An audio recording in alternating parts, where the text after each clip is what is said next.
নমস্কার বন্ধুরা, আমার পাঁচফোড়ন চ্যানেলে আপনাদের সবাইকে স্বাগত।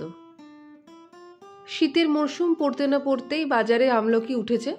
আর আপনারা সবাই জানেন আমলকি কিন্তু সবারই শরীরের জন্য খুবই উপকারী একটি ফল।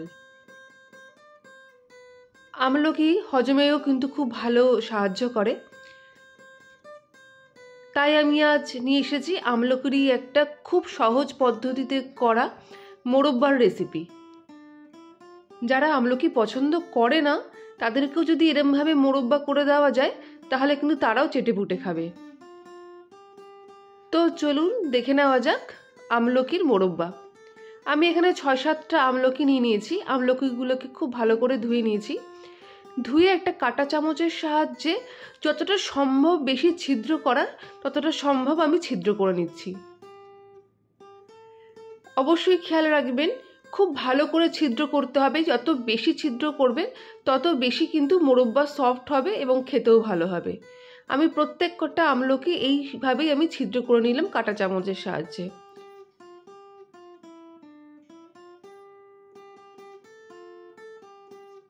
আপনারা অনেকেই বাড়িতে আমলকির মোরব্বা বানান, তবে আমি খুব কম সময়ে চটজলদি কীভাবে বানাচ্ছি সেটাই আজকে আপনাদের সঙ্গে শেয়ার করছি। যাই হোক, আমলকিগুলোকে খুব ভালো করে ছিদ্র করার হয়ে যাওয়ার পর আমি একটা পাত্রে কিছুটা পরিমাণ জল নিয়েছি। জলের মধ্যে আমি আমলকিগুলোকে দিয়ে দেব ভালো করে সেদ্ধ করে নেওয়ার জন্যে।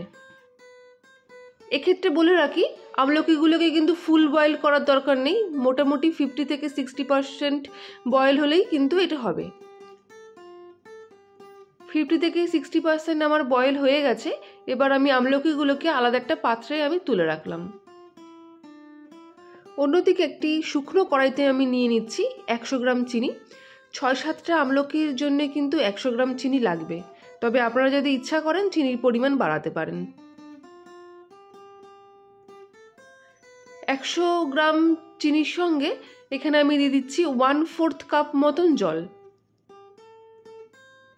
তবে এক্ষেত্রে একটা টিপস দিই, জলটা কিন্তু ম্যান্ডেটরি নয়। আপনারা কিন্তু উইদাউট জলও চিনিটাকে আপনারা ক্যারামেল করে নিতে পারেন। তবে আমি সামান্য পরিমাণ জল দিলাম আমার তাড়াতাড়ি রেসিপিটা করার জন্যে।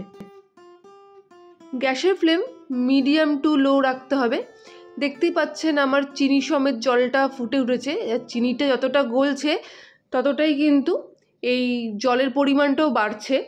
তো সেই জন্যই আমি বললাম আপনারা কিন্তু জল নাও দিতে পারেন, তবে আমি খুব সামান্য পরিমাণ আমি জল দিয়েছিলাম আমার সুবিধার জন্যে।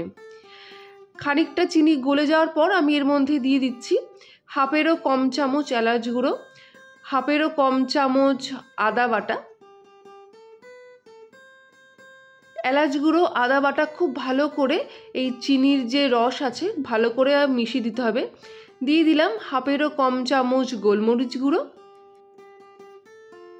আর অবশ্যই যেটা দিতে হবে সেটা হচ্ছে লবণ। তবে এখানে আমি সাদা নুন ব্যবহার করিনি, আমি এখানে বিট লবণ ব্যবহার করেছি। আপনারা ইচ্ছা করলে সাদা লবণও ব্যবহার করতে পারেন, তবে বিট লবণ দিলে এর টেস্ট কিন্তু আরও বেশি বাড়ে। আর কিছুই করার প্রয়োজন নেই। সবকটা মশলা দিয়ে মিডিয়াম টু লো ফ্লেমে খুব ভালো করে কুক করে নিতে হবে। আমার 60% কুক হয়েছিল, আরও 40% 6-7 মিনিট ধরে আমি কুক করে নিলাম। দেখতেই পাচ্ছেন আমার আমলকিগুলো ফেটেও গেছে, খুব ভালো কুক হয়ে গেছে। বন্ধুরা, যারা এখনও আমাকে সাবস্ক্রাইব করনি অবশ্যই সাবস্ক্রাইব করে আমার পাশে থেকো। আমার রেসিপি তোমাদের কেমন লাগছে অবশ্যই কমেন্টে জানিও। তোমাদের কমেন্টের অপেক্ষায় থাকবো। আজকের মতন টাটা। আবারও দেখা হবে অন্য কোনো রেসিপি নিয়ে অন্য একটা দিনে। ধন্যবাদ।